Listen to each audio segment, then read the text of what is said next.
The second biggest problem that is very specific to where the region I come from is child labor.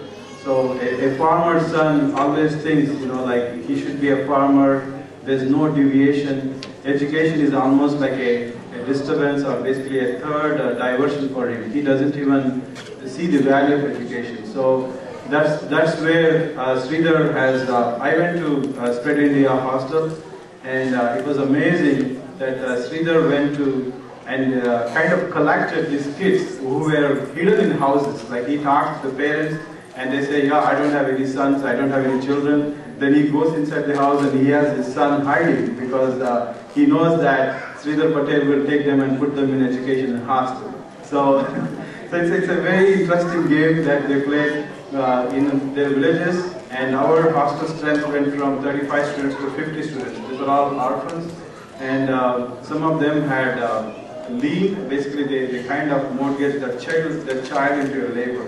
So we had to clear that lien against that child and bring them to school and education. So on a positive note, 2 students from SpreadIndia have graduated. These are basically students who didn't have any support from families. And one is doing engineering and another one is doing B pharmacy. So this is a big round of applause for what we are doing. So two students who went to our hostel. One student is joined B pharmacy, which is a pharmacy-related course, and the other one is into engineering. So very soon we'll see more students take bigger roles and also basically do well in their lives. So I just don't want to take too much time. I would like Samir to come up on stage, and we will collect the checks and we'll read out the checks. Prasad, if you can come here. But before I end, I just want to say a few things. One is charity is a very strange thing. Like my experience is you will never regret a charity check. I wrote checks for so many things like shopping, casino. I don't write checks for casino, but spend it. But all the expenditure that goes out of my income, the only check I don't regret is charity. I don't know why. Basically, there was one midday meal program from Bangalore. He came to my house, and I didn't hesitate. I just wrote a check for $280. I was not even planning to, but by just listening to what he had to say. But every time I think about it, it works in a reverse way.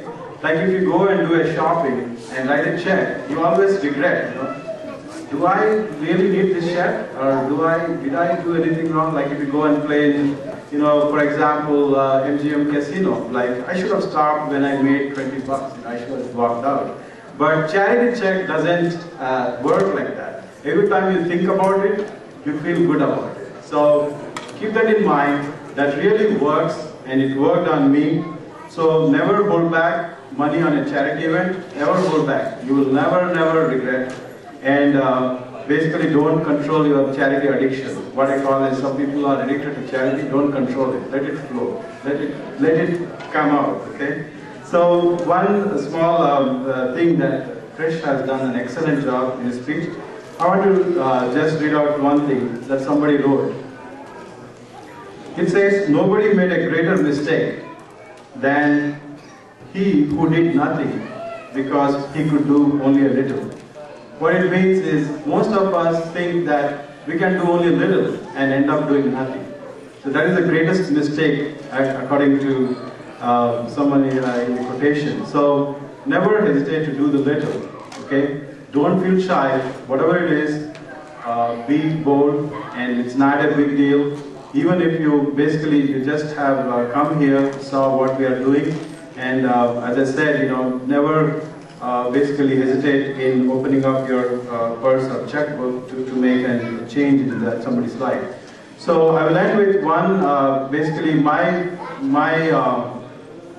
how would I call him? But I read a lot about Swami Vivekananda. I don't know, Andy, you might have heard, he's a Hindu sage who visited this country in 1893 in a ship.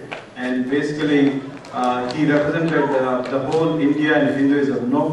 There is not much being written, or basically in India he is a big figure, but in this country we didn't have much written about him. But he was he died at the age of 39, and he is the greatest sage that we have ever seen in Hinduism in India.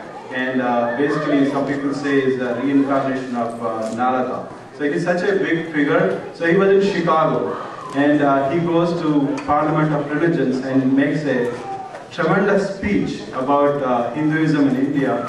And he starts, people not even were willing to give him a chance to speak in this Parliament of Religion. And he steps up and he starts with Sisters and Brothers of America. And that drew a applause for 3 minutes. So I don't have, there's a lot of books written on him, but I was reading his one letter to his friends that he wants to motivate his friends in India, and he's writing what to do. He's saying, act on the educated young man, bring them together, organize them. So he's just asking us, everybody, to bring in all educated women together, men together. Great things can be done by great sacrifices only. No selfishness, no name, no fame, yours or mine, nor my master's even. Work the idea, plant my voice, my brave, noble, good souls to the wheel. To the wheel, put your shoulders. Stop not to look back for name or fame or any such nonsense. Throw yourself aboard and work. Remember, the chain, the grass, when made into a rope by being joined together, can even chain a mad elephant. The Lord's blessings on you all, His power be in you all, as I believe it's already. Wake up, stop not until the goal is achieved, says the Vedas. So he goes on, and basically let us remember his words and do whatever we can for the poverty, for the poor, rural, brothers, friends, families back home. So I would like to invite Prasad to run this, our fundraising software, and also ask Samir, where is Samir? Samir, you need to come here. So let's Leela, let's go and collect the checks and start this session. And as soon as it's over, we have a very good lineup of entertainment by Shashank is here, and we have a good dinner. So let's get on with that. And thank you for coming, and hopefully we'll have a good fundraiser. Thank you.